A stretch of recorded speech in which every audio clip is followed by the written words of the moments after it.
Matt, I'll tell you what, we've come a long ways from wrestling in Grandma and Grandpa's backyard. Yeah. Coming up on 4 decades ago. Kind of fun getting to interview my cousin about artificial intelligence. Yeah, It's this is good to be not where here. I thought the future was going. You No, know? no. As we were punching each other and wrestling and trying to throw each other on the ground, I don't think we imagined doing a podcast together at that point for sure. That's so funny. Well, Matt, I'm interviewing Matt Brody today. He is my cousin. My dad and his mom are brother and sister, and we've known each other since, well, you're a little bit younger than I am. Well, I guess a lot younger than I am, I guess. So I've known you since you were born, more or less, and we've kind of known each other all our lives, and been playmates since we were a kid, tubing down the Salmon River and Yeah. wrestling and having adventures, and so it's kind of fun. But I know you're doing some really cool stuff Yeah. with artificial intelligence. So I thought it'd be a lot of fun to get a chance to talk to you about that. Uh, you know, do you remember the first moment that you heard about artificial intelligence or about ChatGPT specifically? Well, you showed me ChatGPT. Yeah, Specifically, yeah, you were the first person to show it to me, and you were so excited about it. yeah, And I remember just looking at it, I was like, well, it just seems like it's kind of pulling up data. And I was like, is this really useful? And I was trying to understand, you know, I'm an early adopter, but I'm not a first early adopter. I'm not yeah. like a first mover like you are. You seem to be Hmm. very early on tech, where I let you guys kind of figure out what's useful, Right. Yeah, yeah, yeah, yeah. That and makes then I sense. follow suit. That makes sense. Yeah, that was a lot of fun. Of course, I was pretty jazzed about the kinds of stuff I was seeing it do and Hmm. seemed kind of unbelievable. But I'm not a tech guy. I am an early adopter, but I'm not a tech guy. I don't, write code and kind of not in the computer science or engineering or coding realm at all. So I use apps that work for me. Hmm. I had talked to one other guy who was a coder and asked him, I'm like, is this crazy to you? Like, and he's like, oh yeah, the world's changed. I was like, Yeah. okay. So for a coder who works for, a big company that everybody knows about, if he thinks that, and so I can't remember if you were here or I think you'd come and visit it or something, and I was telling you about it maybe, and I watched you ask it to write some code and then start to analyze it, and That's what started surprising me was it was writing code, and I was like, well, it's and this was again what like 2.5, maybe even 3 years yeah, it ago. was 2023, I And think. so I was like, okay, Hmm. well, it's doing some basic stuff. I could see it being useful. And now it's just taken off like a rocket. Yeah, I have some cool stuff to show you, but yeah, yeah, it's I'm it's looking really forward to it. unbelievable. Well, and soon after that, you and I were playing some Fortnite together, and then you had another buddy who was a coder. I think that you had even taught to code, Yeah, and he tried it, and at first he was alarmed by it, and then it one shot a problem for him he'd been working on for months. He's like, okay, yeah. maybe this is gonna be useful because I couldn't figure out how to do that. Most coders going into it, I've noticed, their first reaction is you tell them like it can code pretty well, and their first reaction is always, yeah, right. Yeah, and yeah, then right. and then you say, look, just give it a problem. Like Hmm. just tell it to do anything that you've been working on recently and just see what it's like. Yeah. And that was even back then. That was even 2 years ago when I was showing people and trying to Hmm. and kind of warn them, don't be Yeah, afraid. yeah. Just so you you know, know, yeah, you feel exactly. safe after decades of Yeah, code being preeminent. exactly. Yeah, That's it's funny. so interesting. And yeah, and then they eventually, because I even had one friend who was so adamant about it. We went on Hmm. vacation together. We were doing beach week, and he wasn't even testing it out there. He was just like arguing with us just in person. I was Yeah, like, look, just go home and try it. And yeah. then a month later, he reaches out to me. He's like, this is insane. you Yeah, know? yeah, yeah, yeah. I think everybody kind of has that experience of wow, we're in a fantasy world now that we can do stuff effortlessly that last Yeah. week was so hard. And what does that mean? And it's been Yeah. a lot of fun actually just thinking about that. What does that mean? And Hmm. exploring what other people that are leaders in thinking about that and writing books have are still there's this polarity of it's making stuff we want to do so easy and it's kind of uh, something that might have taken a team a month with not even knowing if it's worth the time that you're taking because you're gonna have to test it. You can get That's it the out there. insane thing. You can get It out. shortcuts the creation of something you want to test out, Hmm. right? And it can help you find pitfalls in advance. It can Yeah, create the full app for you now. It can do crazy things. yeah. Um, so it's just been so fun to play with. Um, Well, and I heard early on someone say the artificial intelligence you're using today is the very worst model of that you yeah, will ever use. yeah, So it's it's going to be improving new companies, hmm new trends, new ways of interacting, are probably coming this week or this month. And so just keep your yeah. eyes out. And that's proved true for me. I'll try to do something like, oh man, I can't do it, and then next week suddenly, oh, there's a button I can click and it does it for me. That's the crazy thing and it's becoming. I would say it's now, I guess, like a commodity, right? It's like a race to the bottom to who can give this away the fastest, who can has the best product to give away, and it's now expanding out beyond just chat. It's going to be for voice, right? Hmm. There's some interesting voice software now that doesn't cost an arm and a leg like 11 Labs, and 11 Labs, they obviously have the best voices Right. by a long shot, Hmm. but now there's ones that are where 11 Labs were, you know, a couple years ago, and they're free. Right. So like it's Yeah. obviously okay, this is happening, Right. and it's going to be so interesting to see what happens. And yeah, I think it's so crazy that it's just free. It reminds me of when the internet kind of started, even when programming started, companies were trying to charge for coding languages. They Hmm. were charging for access to their coding languages. Hmm. And people said no. Basically, especially coders who tend to be a little bit more on the, like, I don't know, anarchy kind of side of things. Yeah, They're I'm gonna more figure this out. libertarian. Yeah. Yeah, yeah. The whole leave me alone, let me do what I want, Hmm. kind of Yeah. mentality.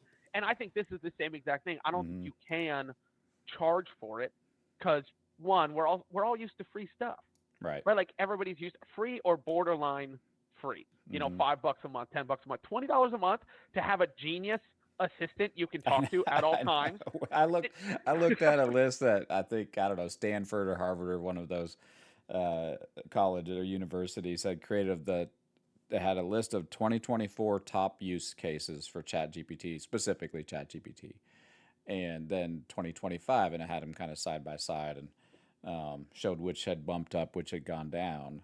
And I looked at it, and this was not for pro users. This is plus users and free users, I guess. And I looked at this list of 100 things that included essentially a wine sommelier, a Yeah, friendly companion, a therapist, a yeah, medical assistant, and I thought for $20 a month, oops, uh, you can have that for $20 a month. yeah. It's a It's little unreal. truly insane, and people still. It still surprises me that a lot of people still don't use it every day. Hmm. It's basically replaced my Google.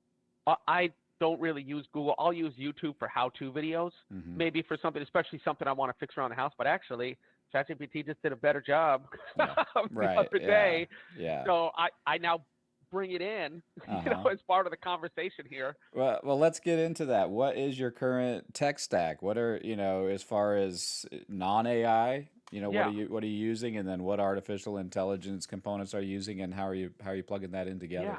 man, I've been doing a lot of testing recently. So I love testing all the different AI because, like you said, they change constantly, right? Gemini had an update. Actually, just recently, Gemini had an update, and now I'm testing that out. I forget what it's called, like Gemini 2.5 Pro or something like that. Mm-hmm. Mm-hmm. I literally opened the window, didn't have a chance to try it yesterday. I use Claude for writing. I use chat. I like O3 for coding.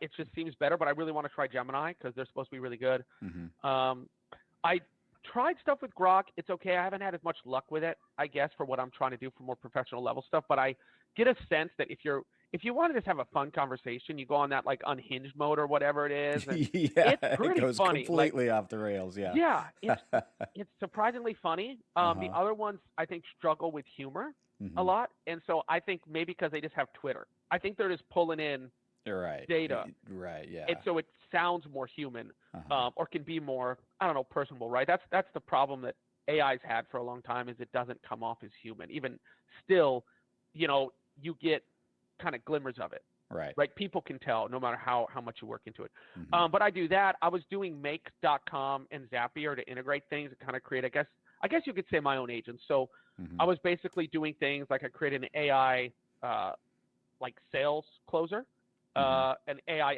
SDR, an AI receptionist Mm-hmm. using retail AI, which basically handles a lot of different things. It's like a middleman. They connect the chat with the voice Uh-huh. and a few other cool like bells and whistles to let you do it. There's like Well, Vappy also.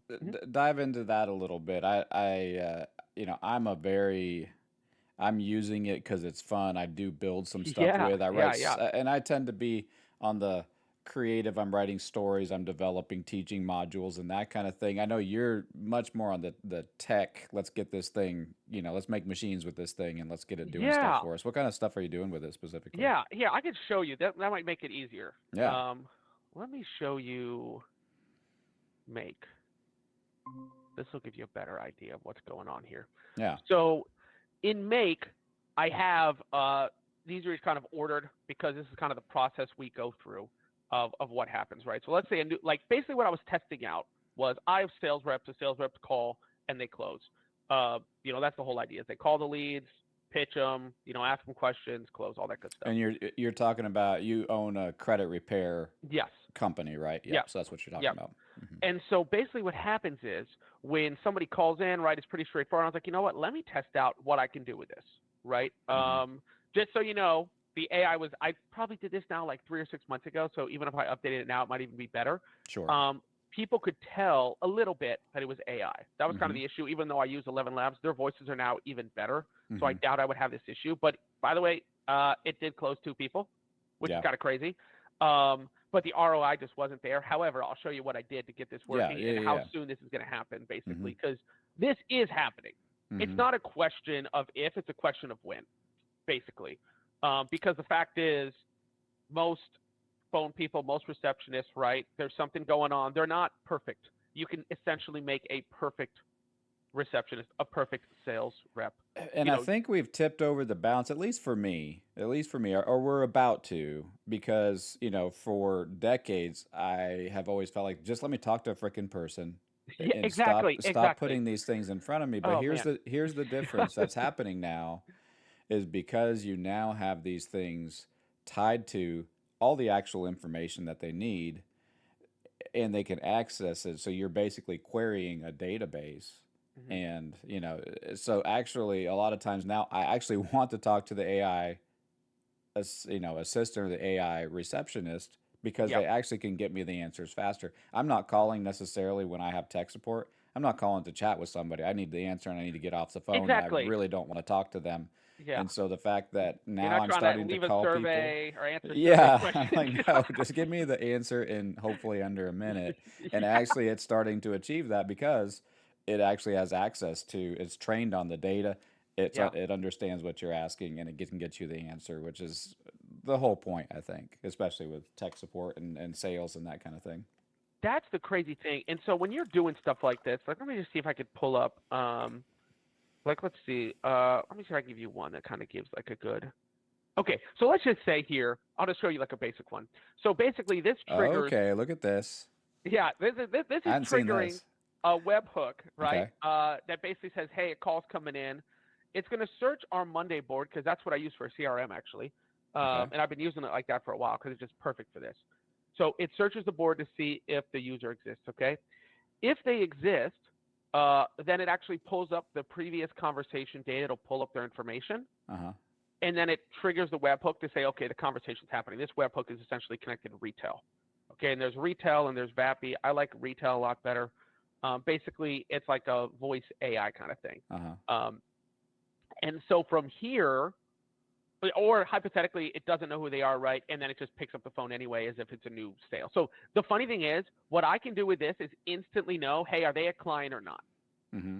So it will address them properly, right? And so that's the initial thing is it can pull up, are they an existing client in our CRM Mm-hmm. or are they not an existing client in our CRM? And then if they are not, they're sales. And if they are, then it's customer service. Mm-hmm. Right? So these are like the simple things that you can do with this that honestly, I don't know why this isn't just a thing already that most companies do. You could do this Mm-hmm. without an AI. Like this Right, isn't even AI integration yet, really. right, But I don't know, a lot of companies they aren't aware of automations, things like that. uh huh. Um, So basically, we'll have. Let me see. I don't know if I want to do this one yet. Okay, let me come back to this one. So let's do. Let me It's see. so funny to look at. Go back to that one image. I know Yeah. you don't have to trigger it and explain it. Uh, I'll here's what I do, Matt. I pick up my phone and say, "Hey, chat, let's talk about." Like Yeah. that's what I do, and Yeah. I love seeing the cool stuff that you're doing. Well, I can actually trigger this one. So let's say this actually does kind of go in order. So for the last one, let's say it went to the sales bot. Uh Okay. huh. Now from here, the sales bot is going to trigger this webhook when the conversation's over. Okay. And then it's going to route it. It's going to decide how did the call end? Was it a call survey? Was there no call survey? Basically, which is what retail's passing to us. Uh huh. Then I have ChatGPT analyze it. Okay, and ChatGPT is going to decide what happened on this phone call. It's going to look at the entire transcript, okay, and it's going to say, were they interested? Did they close? Did they request a callback? Was there no pickup? Or was it a failed transfer? Okay, Wow. and it's Yeah. really good at knowing what's going on. Yeah. Okay, so if it's if they're interested, then we update this column, right? Then you do these other things based on their response, Mm-hmm. right? And there's also, if I go back here, it's also for SDR. Let me see where I have. I haven't looked at this in a while. Here we go. You can authorize payments and things like that. Let me find my more. I had one that was a little bit better. Where's my updated one? Oh, sign up. Here we go. Okay, so this is actually accepting payments. So if this is a cool thing. So the functionality, it's using ChatGPT, right? So ChatGPT has call tools you can use or functions.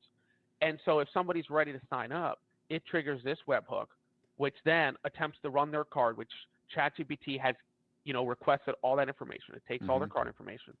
It then runs the card. Now it's going to determine what happened. Was it successful? Was it unsuccessful? Was there an error? Okay. Mm-hmm. If it's unsuccessful, it triggers, this sends a message back to the chatbot to tell the person, hey, something failed. Is there something going on with your card? Maybe you got a text alert, about, like fraud alert or something like that. Mm-hmm. Um, but if it's successful, then it goes through, updates a few more things, and you're good to go. It ran the payment, updates the team on Slack that this person needs a call, and it's good to go.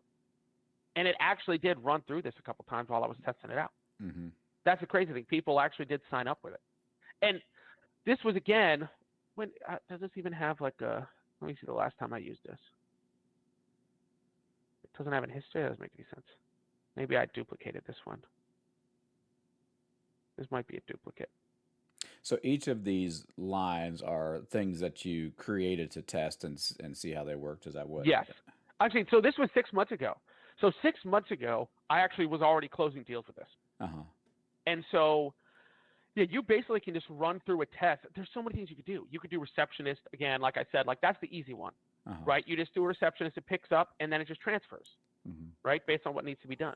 And it doesn't even just have to transfer. It could Slack message you. It could reach out to you in Discord. It can do whatever, because these scenarios in Make can do whatever you want. They can connect Mm-hmm. to any software. And if it doesn't have a direct connection, you can use an HTTP request to connect directly to the software via API. And chat can walk you through it.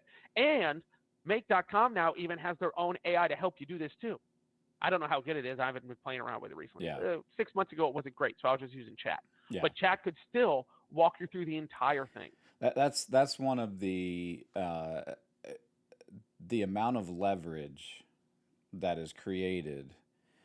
I was listening to an interview that ChatGPT did with the AI kind of chief AI executive officer or whatever for LinkedIn, Mm-hmm.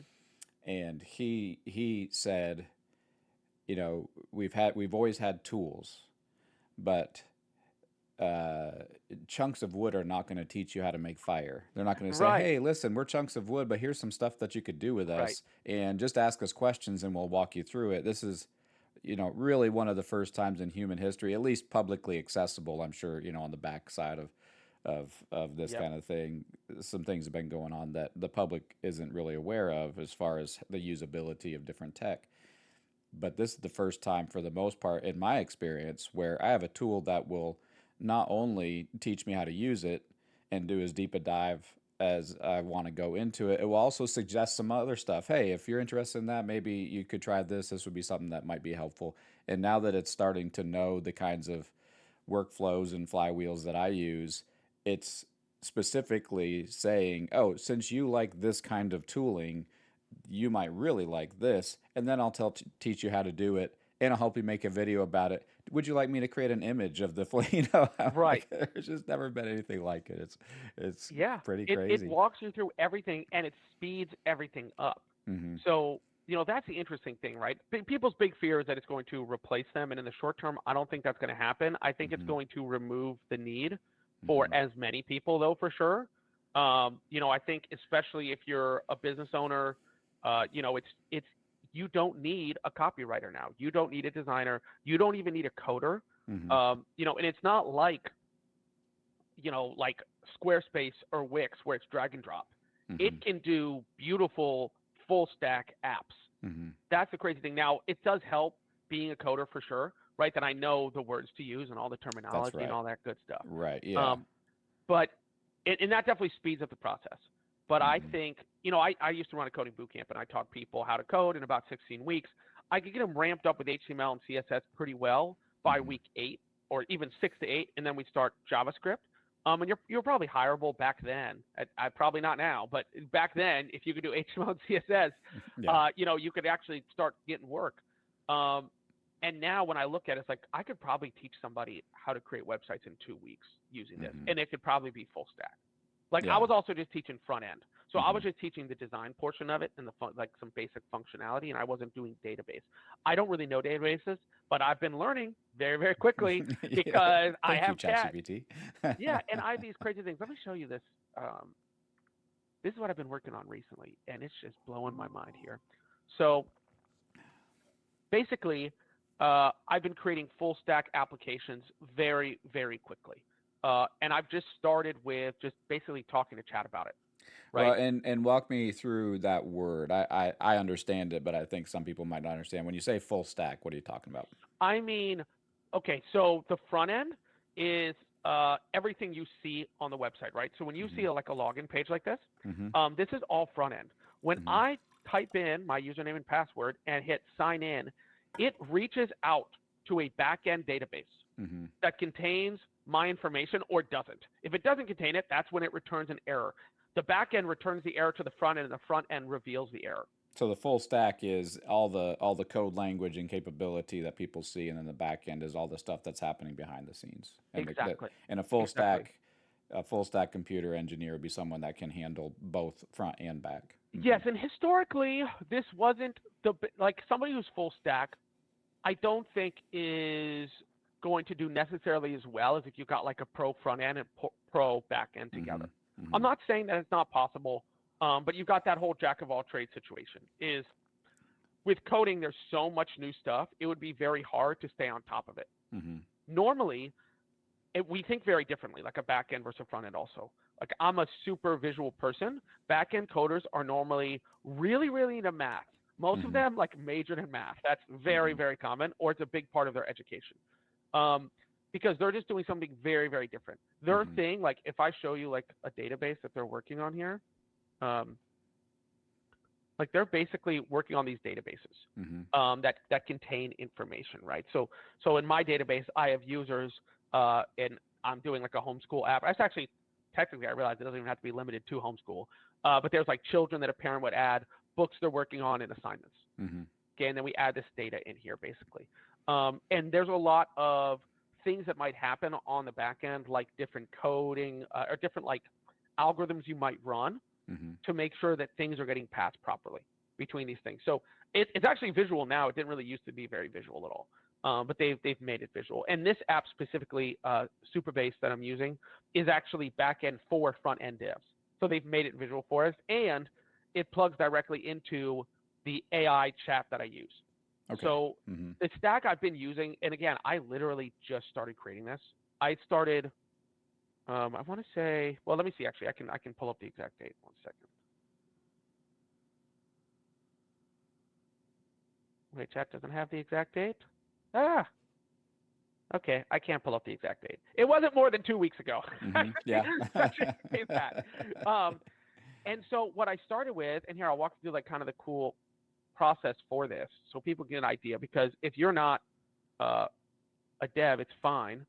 I think the idea is like, how do you make this work for you? And I could show you basically what I did. So I started with basically a prompt. And to help me write this prompt, I use Claude. Now, I also want to clarify here, I like using Claude to help me write prompts sometimes because I think they take what I say and make it a lot more understandable. Okay. They really just, it's better at fleshing it out. That's what I use Claude for primarily. I created this prompt using Claude, and then I tested it out in ChatGPT, Claude, Gemini, and Grok. I basically was saying, hey, let me see if they can help me create a full stack application using VO and Supabase. So VO is my front end. It's the AI that's going to create my front end, and Supabase is my back end, and I'm not going to write a single line of code.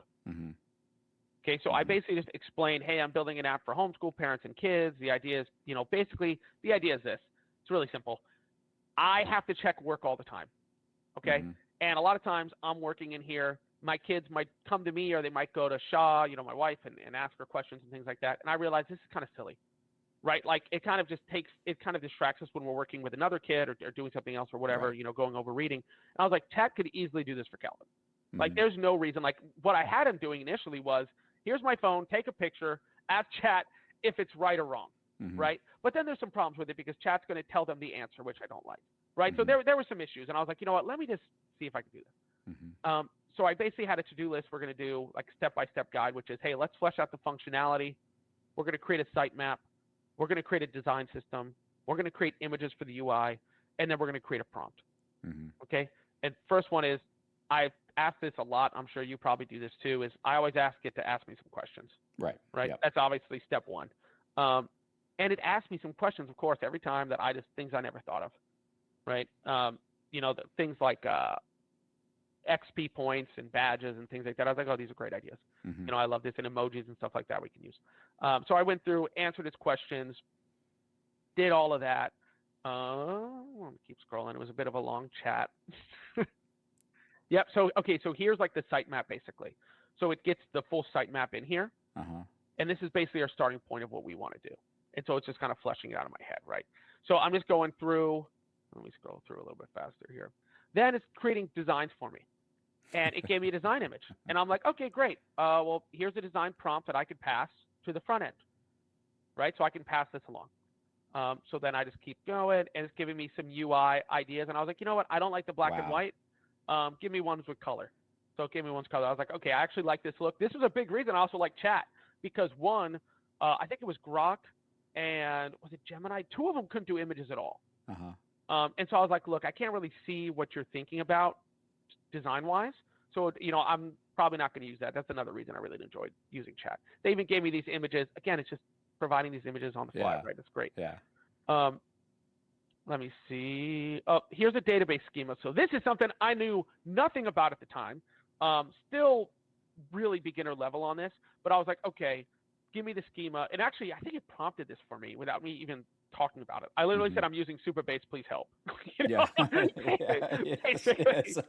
And I'm crying a little bit right now. So if you could do a little therapy session as we start. Exactly.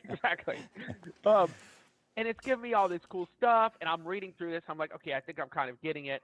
Let me see. Then they created a single prompt. Now, when I first did it, I had VO do everything. I wanted VO to actually, VO does integrate with Supabase. So I was like, okay, let me just have VO do all of it, which kind of was a mistake.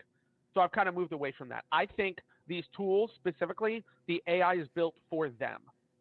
I don't think it's great right now, and I think in the future it will be. This will be. Wait, what do you mean? Walk me back through that. The AI is built for who? So the VO AI, the VO chat, this thing, right, that I'm talking gotcha. to, is built for the front end. And Supabase also has an AI that is built for Supabase. And so I like talking. So I talk to the Supabase chat, and I talk to the VO chat, especially, let's say I run into an error. I'm talking to ChatGPT. I'm talking to, depending on what it is, right? I'm talking to Supabase if it's a back-end thing, and I'm talking to VO. And I basically have this team, right, of like, I have a front-end dev, a back-end dev, and chat, who's just like an Mm-hmm. all around, Mm-hmm. more knowledgeable AI. And so you basically have this team you can work with to explain how these things are Mm-hmm. happening. Um, Uh, two images came to mind. Um, One was having to do with this. I was in the hospital once when my son coded, and immediately when somebody pushed that code button, which is next to all the children's beds, immediately there was about 17 highly trained, prepped for this moment team of medical staff, all knowing exactly what they can do mhm. and knowing the cue that is like, okay, this is when he's going to need this information or this tool or whatever. And I just watched as I was standing back, of course, terrified of the moment and what was happening with my son, but at the same time, in awe of the kind of seamless, flexible capacity of all of these people who had, probably a combined 300 years of training and a Yep. 1,000 years of experience or whatever, all just there to do just what they want to do. And the fact that, for a few $100s a month with all the subscriptions, you can literally have standing over your shoulder 17 experts Yep. on whatever it is you're trying to do, and they're passing information back and forth. And Yep. so, and the other picture that came to mind, watching, and I knew this was going to happen, because you're deep in coding world and understand what's even happening. I only have a vague, I understand front end and back end. It's kind of like I open up the hood and Yeah. think, oh, there's an Yep. engine, and I think I know, where to put the oil, kind of a thing. But someone who has literally torn apart and rebuilt engines knows what they're looking at. So Yep. what that therefore lets them do and diagnose and figure out is kind of orders of magnitude different than what I can do. And the picture that came to mind as I'm hearing you explain all of this stuff, and I understand what you're saying, but I couldn't generate the thoughts myself, was, what AI is doing is similar to when I was a kid and we were, grandpa was a carpenter, dad was a carpenter, and we'd be out there with, we didn't have many electric tools at all. Mhm. I don't remember when I was young, I don't think we even had a circular saw necessarily. We might have, but, it was, we just had those old carpenter's hand saws and we had the nails. So we had basic, long standing, kind of millennial long carpenter's tools. And that's what we built our stuff with. That's what we did our remodels with. And it's suddenly as if a tool trailer's backed up with all the pneumatic, all the battery Yeah. powered, Yeah. a pickup truck to haul stuff in, as opposed to having to walk with your, your carpenter's satchel. Yep. And what that's doing, because I understand people, and I think there's some concern about this is going to take jobs, Yeah. and I think that's going to happen at some level, and we're going to have to It definitely shift. will. But Yeah. here's the difference: is someone who is really good at something is suddenly given tools, they're going to be able to do some really magnificent stuff pretty quickly that Mhm. may have taken them years before, and now they can do it in a few days. And Mhm. so, being an expert in something you're deeply passionate about, and now you're the carpenter who loves to build, but now Yep. can build not one house in every 3 years, but one house a month because you really understand it, and now you have the tools to accelerate it. And I see that happening, Yeah. as you're walking us through this. So That's cool. who's going to benefit is people who have something they're passionate about Hmm. and can really and don't mind, using new tools and figuring it out, right? Or Hmm. flexing their frustration muscle. I used to tell my students, right? Is like coding is frustrating, and sometimes chat can be frustrating when you're applying it to something like coding.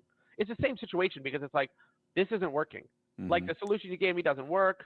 I'm looking through it. Everything seems okay. What's wrong? What's happening here? Um, it's probably less frustrating though, honestly, because Right. something's writing the code for you, right? I tell it a problem. I literally walk away to go grab another spin drift. I come back and it's done. And Yeah. I'm like, all right, let's see if you did it right. And it's like, oh, you got it wrong again. What are you doing, man? You're right. Yeah, yeah. Yell at it a little bit, take the Yeah, yeah, yeah. frustration out. And that's. And here's the thing. Of course, it's a magnificent tool. It does get some stuff wrong, but at the same time, here's the thing that I think about. If I was trying, number one, if I was wanting this done, I now with ChatGPT maybe I could do it and kind of labor through it and learn some stuff. But if I hired a coder and hired a team and hired a company to do something, a website or whatever, uh, I'm going to not go and get a spin drift and come back and see what was wrong, but in 4 weeks when they finally deliver, some component of it, then to realize no, that's not quite what I want. Why is that not working? And then you still have, fixing Yep. bugs has been a long thing.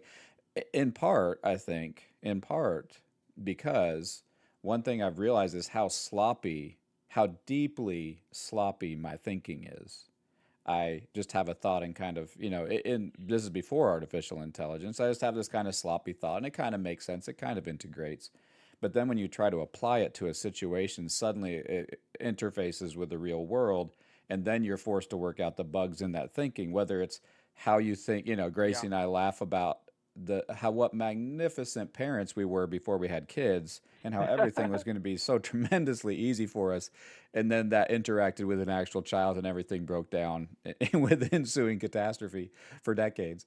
And that's been the human experience. But now we get to test, when I ask for a prompt and I'm asking it to give me something back and then it produces not quite what I want, I would say at least half the time I look back and say and realize it gave me what I asked for. I just wasn't clear on what I wanted. Exactly. And so it's kind of Yeah. it's speeding up that, which can be frustrating because, at the pace of every 4 weeks trying to debug a problem as opposed to every 15 minutes having to debug that same problem, and that's really picking it up. So I could see the irritation goes up. It's because you're flying through what would have taken several months and you're doing it in a couple of days and having to debug everything on the fly.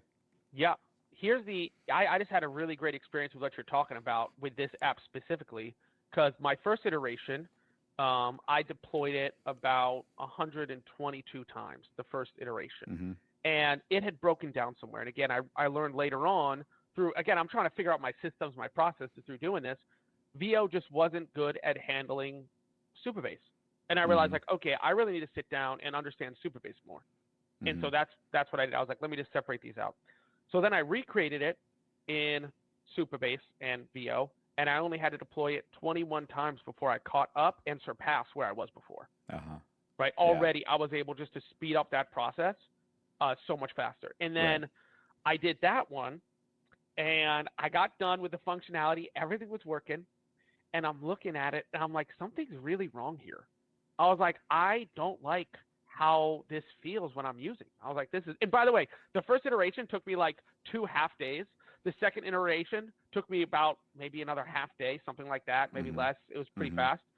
And then I was like, okay, something's not right here. And I was like, am I going to have to do this again? And I thought back to when I was teaching coding, and I learned this the hard way also. When you're coding sometimes, and especially when you're new and you make mistakes, you've made like this chain reaction of mistakes, right? It just kind of all of a sudden causes more and more and more problems. And you just need, the best thing sometimes is just blank slate restart. Yeah. Even if you're hours and hours into it, even Mm-hmm. if you worked on it for days, you're like, you messed something up big, Yeah. and it would just be faster for you to restart at this point. Right. And it would help you learn, a lot more anyway. Yeah. And so that's what I did again. So then I actually brought Shaw in, who I also want to use the app, and I said, what's wrong with this? And it was obviously the design. We Mm-hmm. had to redesign it, and unfortunately, it did not match with our database structure at all, with the Mm-hmm. database schema, so I had to redo the whole database. Right. But again, it's working perfectly now. So I got it all fixed. The design looks much, much better. And now I'm at like, yeah, again, like 20 deploys or something like that, and I'm done.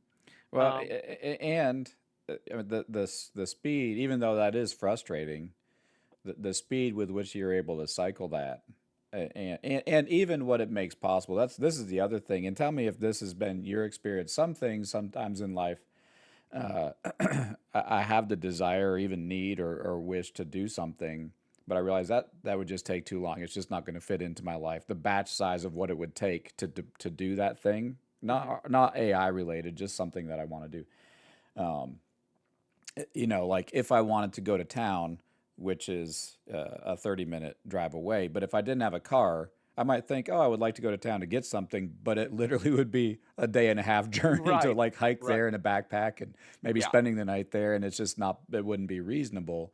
But with a car, suddenly it opens up, oh, I'll just run into town right quick. Yep. which you couldn't have done that before.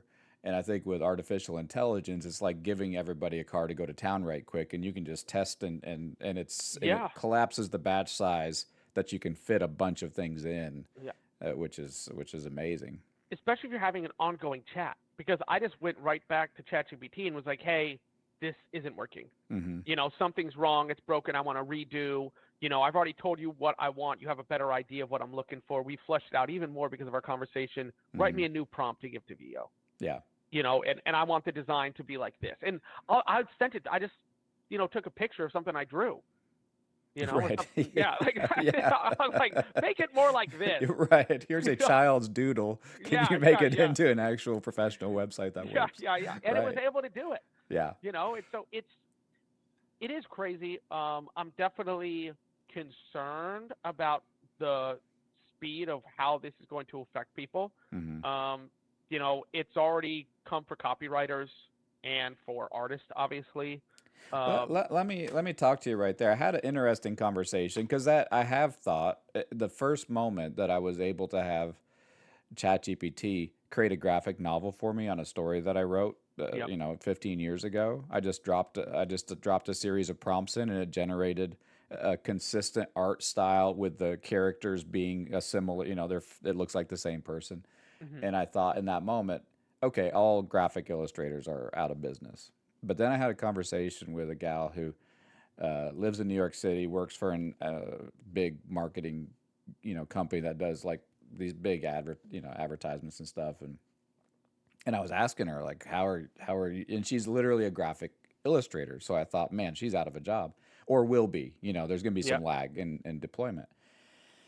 And she made something clear that I thought this was not clear to me. She said, well, it is getting better and better, but the more specific you want, she said, I still use it. Number one, at least at this point, the graphic quality is not what you can't make a billboard out of this stuff.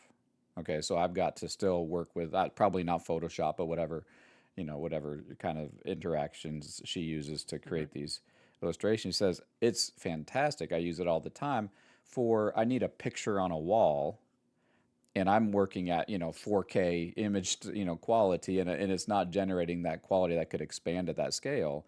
But I just need a picture on a wall, a frame of a flower, and rather than having to spend money, and again, she's there's the rather than having to give somebody a job for that particular component. That's fine. It's going to create a picture of an image on a wall, and it's not copyrighted, and I can just use it and Yeah. stick it behind that frame.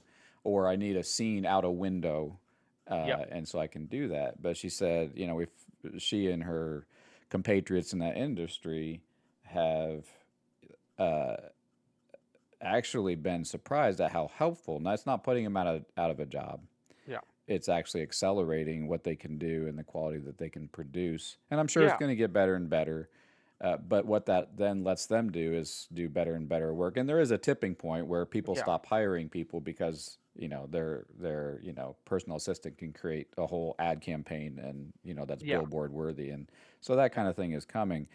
But and I think this is orders of magnitude different. I do recognize that, but it's shaking up the landscape a little bit or a lot. But it reminds me of when Napster hit, the digitalization of music and the old pathways to get to become a music artist and become a pop star or whatever, and to get your album released, and you had to have a producer and all of that stuff. That started to get shaken up. And then the fact that you can have, I mean, this is a decent mic for what I'm doing, but the fact that for a few $100s you can have a fantastic studio quality mic, and Hmm. you can have the equipment, and it's becoming more and more accessible. And it started to break down, when people could download individual songs. It started to break down that whole process. Yep. And so I listened to a lot of probably YouTube, news, and this is going to destroy musicians. And well, what it did was shake it up, and then people found the new pathways to go faster and bigger and harder. And Yeah. now we have billionaire musicians who figured out the system. You have Taylor Yeah. Swift, but not only Taylor Swift, who is already a popular artist before all that happened, but on TikTok, I'm following these fantastic artists who would still have years before they could even get their name out in public. Yeah. Now, literally, I'm not a musician, but literally tomorrow I could start making music and getting it out, on TikTok, Instagram, Yeah. YouTube, and let the kind of grassroots grow. And so people find new pathways, and Yeah. we're I pretty think we're people are pretty very resourceful. yeah, they're very resourceful. I Hmm. think the framework we've been working on is about to shift in a big way. I think we're going back to pre-industrial revolution type thing where Oh, everybody I'm used to excited have about their whatever you're own. about to say. Yeah. This sounds interesting. Yeah, yeah. So everybody used to have their own business. Like you had to, right? You were in a Right. town and maybe you were the baker or you built houses or whatever it was, right? You were a farmer there. Everybody had to have their own business. You didn't work for some giant conglomerate, Hmm. right? Until like tractors came along. Actually, it's funny. I was literally just reading Grapes of Wrath, which is all about this. It's about what happened, I think, in Oklahoma when the tractors came. And, one Hmm. guy could do the work of 10 people. And so the Right. other 9 people had to figure out what to do. Right. So I think that's part of what's happening right now. I think really excited people who are excited about something can really dive deep and will do well. Hmm. Um, my fear right now, and I see this with coding specifically, and it's probably also true in other industries, is there is no need to bring in young new people at all. Right. Because I guarantee ChatGPT can do a way, way better job than some kid who just graduated with a computer science Hmm. degree. It's not even close. Hmm. The years of training it would take to train that person, it would be years of in-person training, which most people don't even want to do now. Coders don't even want to go in, so Hmm. let alone now you're fighting that too. So I think that's where a lot of the industries are going to struggle. Well, yeah, some it might just be right away. It's like, yeah, while you're hiring a copywriter, you could just hire ChatGPT. You don't have to pay $500 per blog. You could literally Right. just do it yourself. Whereas for artists, it's like, yeah, it's not there yet. I think it will be getting better and better, but you still need somebody with an eye for it, right? Hmm. Same thing with music, Right. right? Is we, it's so funny because I know people don't like the whole AI music thing because you can actually make a song now in like 2 seconds and they're beautifully, Hmm. composed songs. It's crazy. And I get that people don't like this, but at the same time, I kind of, when I saw my friends making music also maybe with like these little boxes, I'm like, that's the same thing. Like, that's just one step away from this. Hmm. Like, you no longer have to learn how to play the bass or play, guitar or drums. You can just hit a button and it gives you that Hmm. sound. So we already, if you went into a studio right now, you don't need an entire orchestra in there. Right. Like, Right. so this is kind of that same system. I'm worried that it's going to be rapid, especially in certain areas like sales or customer service, Hmm. and how that will affect people. Because I think most people, Dave, especially people my age, I think people my age were sold this idea that you go to college, get a good job, and Hmm. you're set. And that clearly has not come true. I'm assuming Right. it seems like things I see online, Gen Z are not buying into that as much, Hmm. hopefully.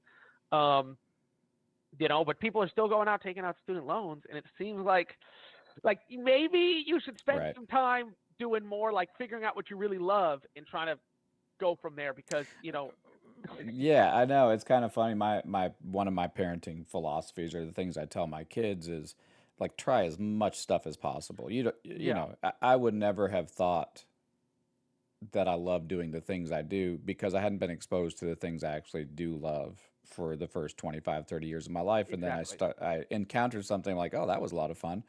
And if I had just kind of locked in on, a small subset, so the earlier the you can just test a bunch of stuff, the better. Um, and then, start to isolate what you want to do and what you're good at and what the world needs. And the nice thing about it, it's scary and it's nice, to be honest, is it makes it really easy to try a bunch of different stuff. Yeah, If on a given day you see a movie that has something that is interesting to you, jump into ChatGPT and have a 2 hour conversation about it and come out, with a pretty full awareness of, what that thing was, what that hobby was, or what that career path was, and and start to do something with it, that same day. Not yeah, not after 4 years of college. Try something yeah. out today and see Because what you there's can no do. limits anymore. You don't need Hmm. to be limited to start doing most things, Hmm. right? Obviously, I'm sure for you still need college for medicine and for law, I guess. Although I think law also is the same, unless you're like a court lawyer. I'm sure that Hmm. that's a little different. Hmm. Um, but yeah, there's a Japanese concept called ikigai, Mm-hmm. which is right like finding basically something you love, what the world needs, what you're good at, and what you can be paid for. Right.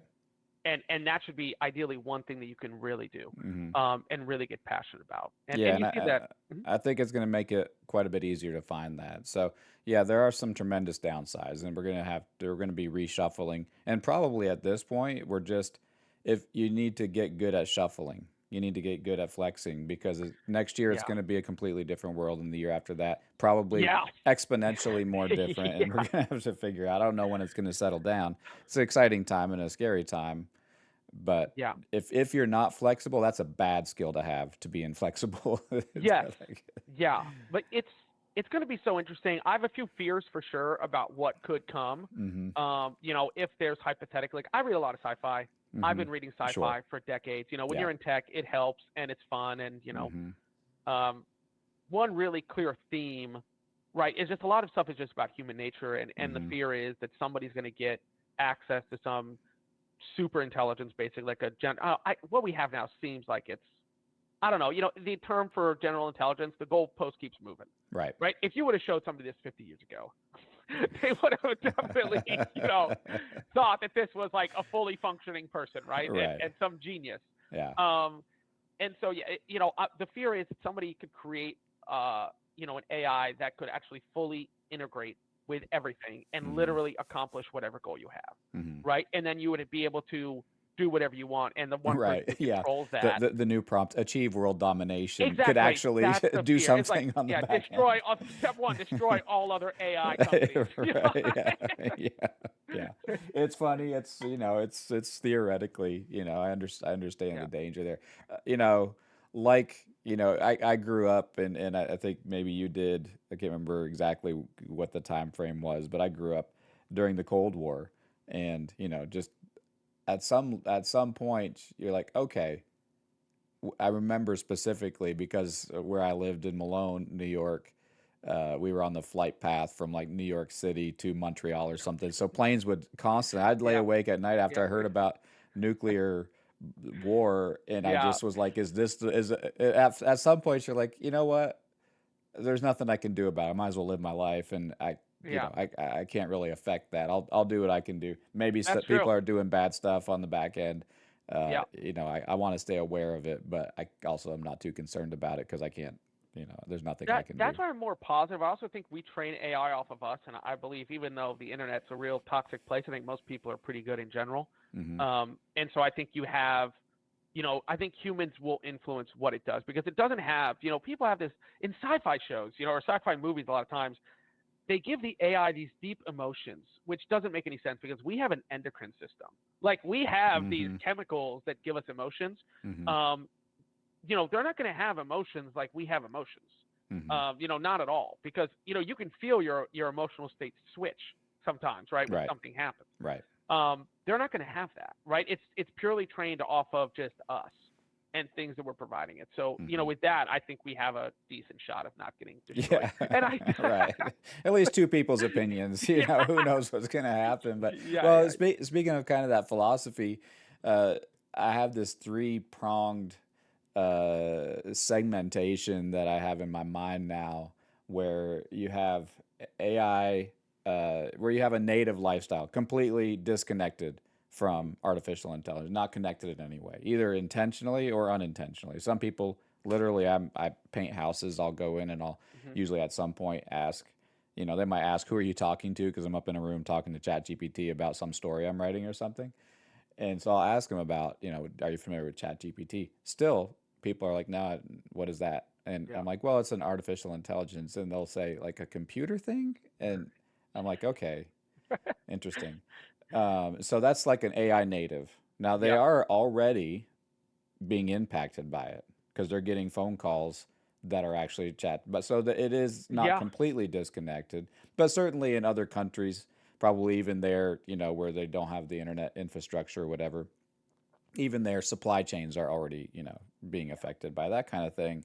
So you have the AI native of, I just don't have anything particularly to do with artificial intelligence. You have the AI integrated where you're already doing stuff and it's just helping you do those things.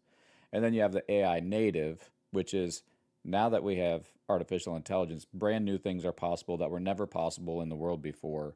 And so I look at my own life and think, okay, there's arenas that are, when I'm going for a walk in the woods, that's just a kind of a completely legacy activity. No, it's not helping. I, That's I like a could great I term could have for it it. I could have it recommend a trail to take or something like that, but I'm just Yeah, walking with a stick in my hand through the woods, yeah. looking at the trees and listening to the birds. And I'm integrating.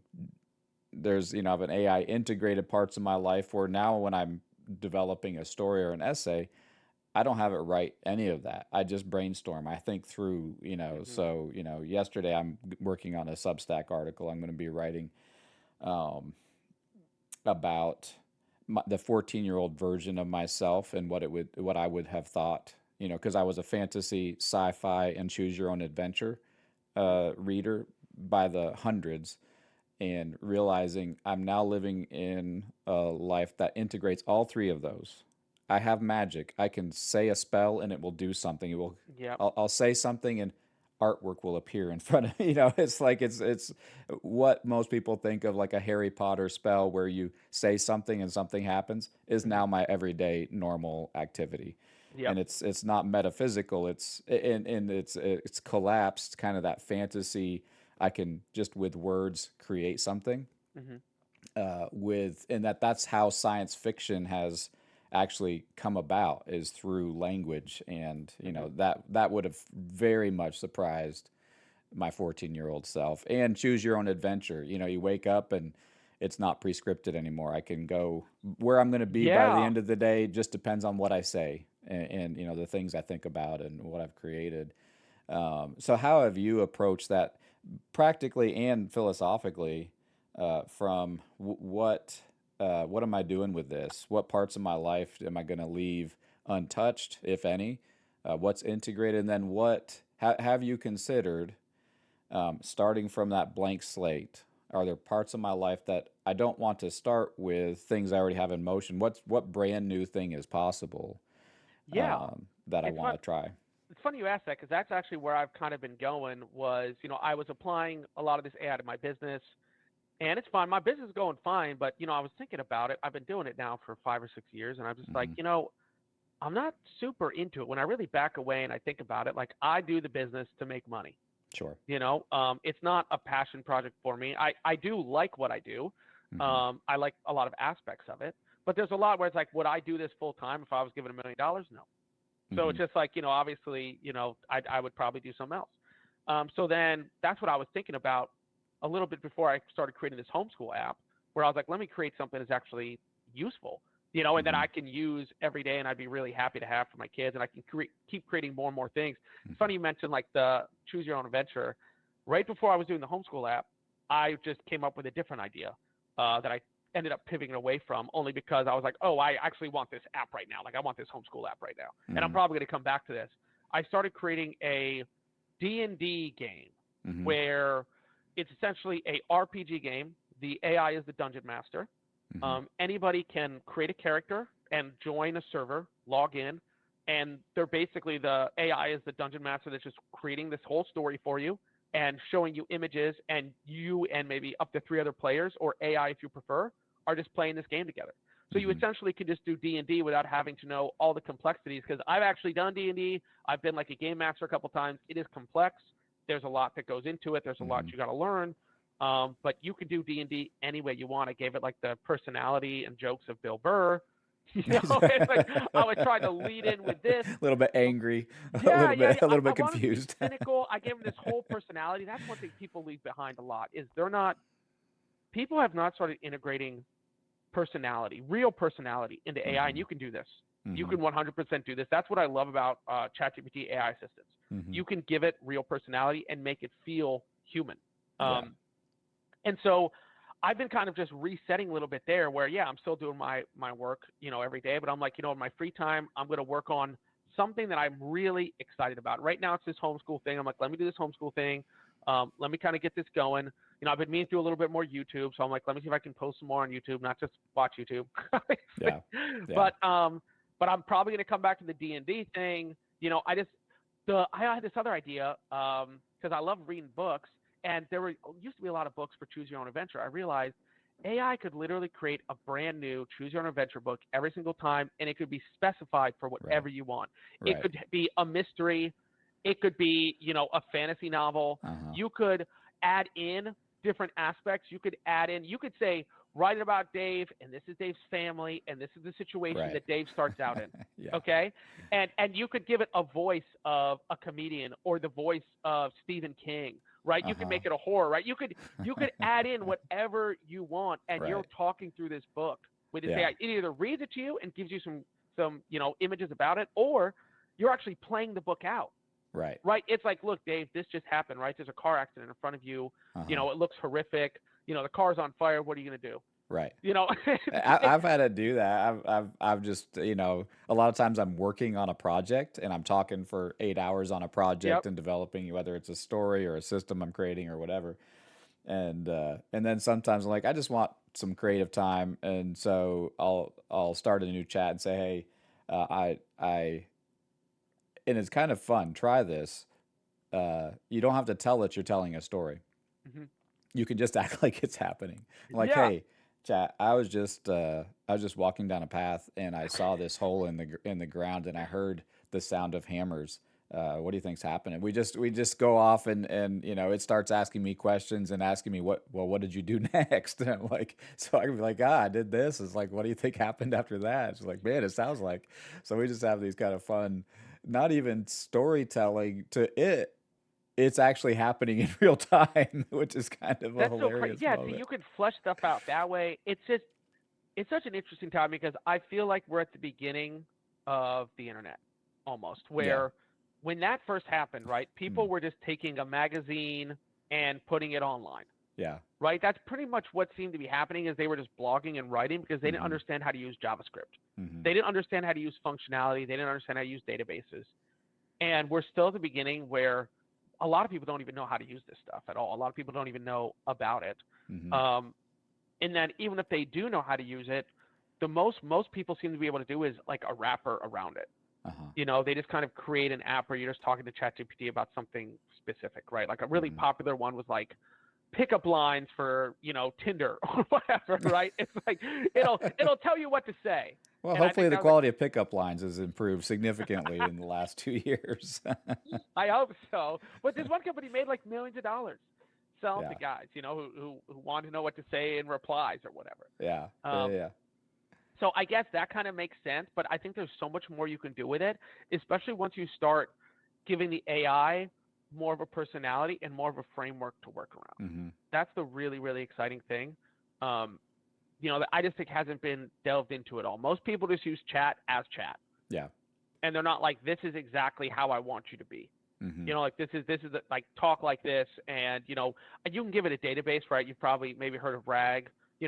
You just give it knowledge bases, you give it information based off Hmm. that. And now with deep research, that's how I created the AI basically dungeon master. Was I had it create rules that are not going to replicate D&D exactly, so I don't get sued. Right. It it comes out with like 50 pages of Bill Burr's personality Hmm. basically, and jokes that you could give, and then a whole other list of family friendly fantasy jokes based on Bill Burr. Hmm. Things to think about and things you can work into the story. Um, Yeah, I'm sorry. There are no family friendly. I yeah, cannot produce any family yeah, friendly Bill yeah, yeah, Burr yeah, yeah, comedy. It doesn't compute. Well, it's interesting. I was interacting with. He's actually a really popular AI creator called Nate B Jones, and he's on TikTok and YouTube, and I follow or sub to him on Substack and everything. He's the most intriguing voice right now for me in the space, and so he had said something about how we're all learning from each other, yeah. like and he's been deep into computer engineering, and he's been high up, I think, in Amazon, development teams, and has been kind of involved in artificial intelligence before most of us. Some of us were born, and some of us, had any awareness of it. So he's kind of deep into it and understands it from the underside. And like, I'm just experiencing it, like what the heck's happening, and he kind of understands the math and the algorithms and the hmm formulas that are taking place and that kind of thing. So some of that goes over my head, but he was saying we're all learning from each other. He said I had just learned something yesterday, and I had no just using basic the basic Chat GPT, nothing new, nothing weird, just how you can interact with a memory to create some really cool stuff. So he just had a Substacks post on it, and I'm like, oh, I've never thought about that. But I commented on one of his posts, and I said this reminds me of playing Fortnite, where you go into, you know, the Epic devs create some new item or some new interaction, or subtly change, buff or nerf one of the tools or Hmm. one of the guns or whatever, or introduce some new mobility mechanic, and then millions of people test it. Yeah. You have these basically beta testers for, well, what can we do now? And you have Yep. millions of people trying to figure out, with the incentive of, maybe I can win this fight if I can figure out some new cool way to do it. So you have these Yeah. highly motivated, just dedicated beta testers by the millions, by the billions of hours. Yep. Immediately within a few days, you have millions of hours or billions of hours of tests being run on this. And somebody figures out, oh, if I combine this and this and this, boom, I win every fight. And if they happen to be a streamer or a YouTuber or a TikTok creator, they put that out, and all of their communities is like, oh, I didn't know you could do that. And then it starts to spread, and that's the new most effective tactic available right then, until somebody else figures out some other combination of how to counter it. And everybody's trying to figure out, how do you counter this new meta? And then somebody figures out something, and so you have this, like, this kind of feeding frenzy on the new, like, everybody's just trying to figure it out until somebody figures out something, and then it elevates. And that's the same thing that's happening with artificial intelligence. As you have, I mean, we're approaching 1 billion users on ChatGPT, I think, Geez, that's rapidly, or crazy. downloads on it. And hundreds of millions of daily users all trying to figure out, I'm trying to do something today. What can I get ChatGPT to do? Yeah. And then you have some people making content and sharing with their friends. And so I just learned this new mechanic of how you can embed a keyword in the memory. You could tell ChatGPT, here, I'm going to use this string, and it's not a, you don't want it to be a common word. And then anytime this shows up, you embed it in the persistent memory. This is what I want you to do. Interesting. And you can put these things together like Lego blocks. And so rather than, okay, ChatGPT, I'm going to be doing this, and I want you to do this, and you kind of explain it all, Yep. you can embed that little Lego block in memory, and then you can create this little sub language that. So for example, I'm constantly telling, this is going to be my first use case. It'll, we'll be talking, and I'm like, give me a listed summary of that. And it'll produce a listed summary. Sometimes it does it in chat directly, sometimes it does it in Canvas document. It uses, sometimes there's a bunch of emojis, sometimes it's not bullet pointed. But a lot of times, probably almost 80% of the time, I want it to be in a workflowy app Mm. embeddable tree. That's the Yep. format, in Markdown, where you can just say, hey, I want this, and then use that keyword to make it, because it's in its persistent memory, to make it do that every single time Interesting. without having to explain, do that. But make sure that you do it in Markdown. That's, I can copy and paste into workflow, and everything So seamlessly you have your own integrates. language You create working your with it. own little back end language and embed it in persistent memory. And Nate tested, he said it works as soon as you use that particular word. You don't have to say anything, just use that little five letter string of, Mhm. 1, 2, 3, BCD, or whatever you want to make the keyword, and it will immediately deploy that, which is kind of cool. So we're all, and that's, you have everybody trying to make cool prompts and create new spells, that creates Yeah. new magic, and people figure out stuff, and then they share it. And, we're all kind of able to level up quickly. It's pretty cool, pretty You cool know what's times. really weird about language with chat? When I have it create the prompts, especially when I would restart and it would write the entire prompt again for the app that I was creating, Hmm. it wrote the front end in a very strange shorthand. Like when I'm looking at it, I vaguely understand what it's talking about. Hmm. And I've been doing front end, for years. So it's kind of shocking that when I'm looking at this, I'm like, wait, so it's going to create this prompt for a different AI, and that Hmm. AI understands what it's talking about and it can create what I explained, but it doesn't even seem to have all the details in there. Mm-hmm. Like it just seems to know. That's Mm-hmm. the strange thing that was like very odd to me because I was watching somebody explain it like when chat, like if you let AIs talk to each other, eventually they just create their own language Right. because it's Yeah. faster. Yeah. I've seen that. Yeah. Yeah, and so it's just like it's so bizarre that yeah, like you just mentioned, like spells and magic. Like that's what makes me think about it. It's almost like Elvish or something. It's almost like a new language Yeah. that we won't be able to understand, Right. because we're just not supercomputers. Well, and at a simple level, I was recently developing this thing that actually functions. I didn't expect it to function, and it functioned. It didn't take very long, and it did this kind of cool thing where I've been developing an Excel spreadsheet for years to make it easier and easier to do my bids, and now it's very functional. Uh, I uploaded that Excel document, asked it to analyze it, and what I thought it was going to do was give me some code. Because what I was wondering, can you do the bid for me and produce the same result that I would have Hmm. done? Where I can just, either walk through them and say, hey, I'm in a living room, it's 17 by 12 with 9-foot ceilings.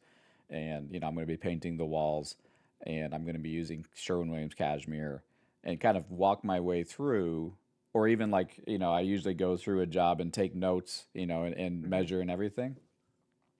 And I started off saying, can I just kind of read off my notes to you and you deploy on your end? But what I Hmm. was expecting was someplace I was going to need to have it write some code. So then it would be deploying some code, maybe some Python someplace. And I don't really understand. I have Python on my computer. I downloaded it and I've done a few things with it because it told me to because I was trying to figure out how to do something quicker. And it's like, well, just Yeah, here's this. Put it into make sure the file you save is in this folder, and then it will yeah, do it. And then it does. I don't know how or why, but it works.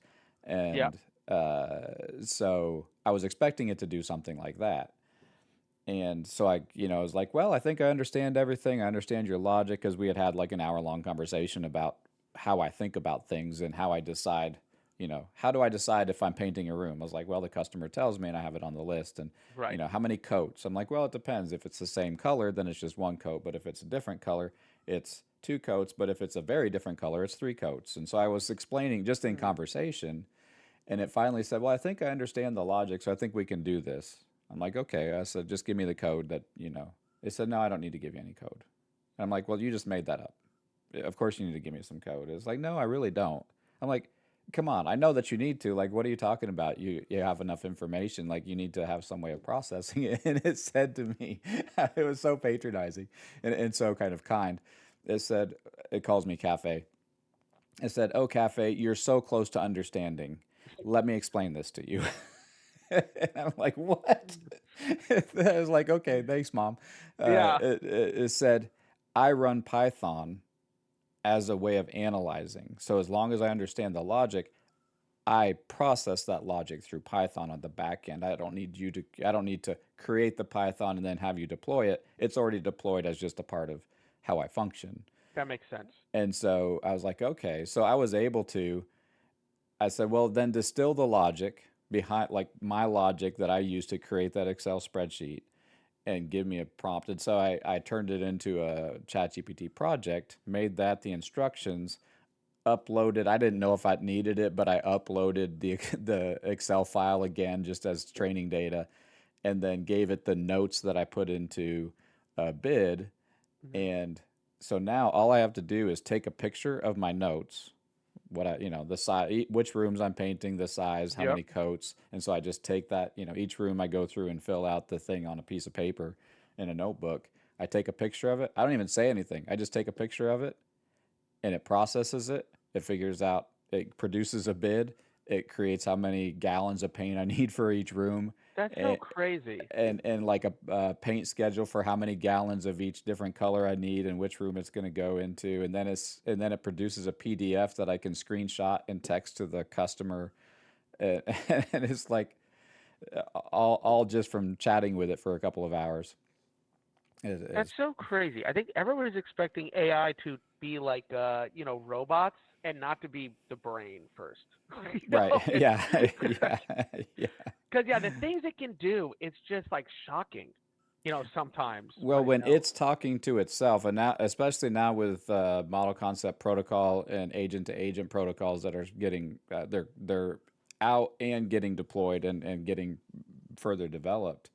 Uh, ChatGPT talking to itself doesn't need to explain to itself, no, I know Python, don't worry about it. right, Like, so right. it begins to cut down. It knows exactly how it works and it can just integrate at the It's fastest so way nuts. possible, which is like amazing and fun and crazy and scary at the same time. Yeah, because I just don't know what's going to happen with all this. I think people who use it are going to be so advantaged Right. in whatever they're doing. It's going to be just a monumental shift in their life, and other Mm-hmm. people might not even be aware of it that they're doing it. Like Sam's doing, he's helping a company with marketing. Well, they're a marketing company, and Mm-hmm. it's like AI could create 10 ads in a couple minutes. Mm-hmm. And you don't need somebody to necessarily eat the copy. What you really need is to understand the business that you're trying to Right. create ads for. Right. That's who you need. You don't Mm-hmm. need somebody who can just create the copy and then create the images. That's already done. You need somebody who can deeply understand Mm-hmm. the people that they're reaching out to, Mm-hmm. and what will work on them. And even then, that's not even how it really works. I mean, I've done marketing a lot. You don't know what's going to work and what's not going to work a lot of times, Right. Right. and every marketing expert I've talked to, at least, they really don't know which ad's going to hit or not. The Right. ones who are actually good will admit that. Right. Yeah. That they Yeah. just don't know. They're like, I think it's this one. It's kind of like, when we went to Disney with our young kids for the first time, and they were Mm-hmm. really, really young. There's something about Mario. There's something about Winnie the Pooh. There's something about them as characters that just draws the eye to them. Mm-hmm. And like, there's a reason they're main characters. Right. And they don't go to Luigi. Like, it's so weird Mm-hmm. how my kids would just always, like, we didn't even introduce them to these things. Mm-hmm. They would just go to them. Like, when you come out of rides, they're always taking you to, like, the store, right, or whatever it is, right? Mm-hmm. So you could buy those things, and it's just so funny because the main characters is just what stood out to them almost Right. immediately. Well, it's And interesting. It's like it's human psychology, just kind of delivered across millions of people, and you start to see the patterns when you're doing marketing. yeah, And it's like we've been talking about. There's pros and cons to both. Neil Ford, who's one of my favorite TikTok content creators, he's a storyteller and a marketer. I think is what his actual profession is. Um, but he just tells stories about interesting things. That's his con. He's not marketing to anybody. He's just telling these fun stories. Um, I don't even know what his business is, so that's not what he's trying to do. But he said something that was interesting. One thing I think about is, man, Amazon and these different people are just going to become better and better at manipulating me. And because they do yeah, understand some psychology, and that is true, and that's maybe a downside. But what Neil was saying was, on the flip side, there's something that you wish you could do in your life, and you have this deep need. You wish you could do it. You wish there was something that would let you do hmm something in your life, whatever it is. And maybe out there in the world someplace is someone who has literally crafted a situation or a product or a service to exactly meet that need, and you're longing for it. Now, do they want to manipulate you? Some companies do. They're just trying to, with using micro yeah, data and, by the billions of data points, they're trying to figure out how can I, how can we make more sales? And, that's fine. They're trying to make money. But also there's, like for me, I'm a house painter. I don't really want to manipulate one single person to to pay me to paint their house. I yeah, couldn't yeah, care yeah, less. I'm not trying to yeah, like work into their yeah. psychology to force them to. That's not how I think Yeah, trying about to be that like, at all. wow, that room is ugly. You know what it Right. needs? Yeah. Some Let me fresh tell you, if coat. you really want to have a good life and, a better marriage, use me. That's not what I'm trying to do. But I do good quality painting, and I Yep, have certain characteristics to how I do the work. And, you're gonna know who's coming to your house because it's just yep, gonna be me. It's not like a random group of people I'm gonna send over. Uh, you know, I'm kind of a one-stop shop from start to finish, and I love to do quality and all those things. I'm not trying to manipulate people. Some people don't want that. Like, they just literally they want someone to come in for the cheapest possible price and yep. get a coat on the wall because they have to sell the house or whatever. Right. And so I'm not going to be a good fit for that. So I'm not trying to manipulate anybody. But what I would like is for people to who want somebody like me to come in and paint some rooms. I want them to know that I exist. And so if they ever Yep. need me, they can call me. And what Neil Ford was saying was, and isn't that beautiful? That's what good marketing does, is it puts people together who want something, and the person who's created it, and it puts them together and says, hey, yeah, here we go. There's somebody that's actually doing that for you. And you might, here's how much it costs. And if that works for you, that's great. And Yeah. I think, when it comes to marketing and all, as we accelerate, I think that's going to happen too. I think there's going to be some downsides. There's going to be some manipulation. They're going to get really good at, like really good at Yeah. figuring out psychology. And I think we're Yeah. going to have some defenses to that, but also I think we're going to have faster and easier access to cool stuff that we want to do, and good stuff that'll help our marriages, our parenting, Yeah. Yeah. our health, our safety. Yeah. I just saw an article on somebody was using AI to analyze situations where fraud was possible, and they had, it was, and like doubled the amount of times they were able to catch the fraud with like actual clear metrics. I'm like, well, good, that's good. I want fraud to go away, Yeah. and Exactly. in whatever the industry was. So that's not a bad thing. And the fact that it can do it on, kind of one shot that, and then just get better at it. And so, Hmm. like, let's cut down on fraud, and that's not a bad thing in the world. Yeah. I think it's going to be really, really interesting with how we have to change or should change education. Not that we're going to, but, Hmm. as individual parents, we could focus on different things. Hmm. Because again, I think we don't teach kids the basics of marketing and sales, which isn't manipulation. It's asking questions. That's Right. literally the foundation of sales and being good at sales is, are you actually somebody who could be my customer? Right. Because if there's somebody who's trying to flip a house and they want to spend, $100 on painting it or a couple hundred or whatever it is, yeah, that's, you're not a good fit for Right. them. And so you want to just figure that out right away.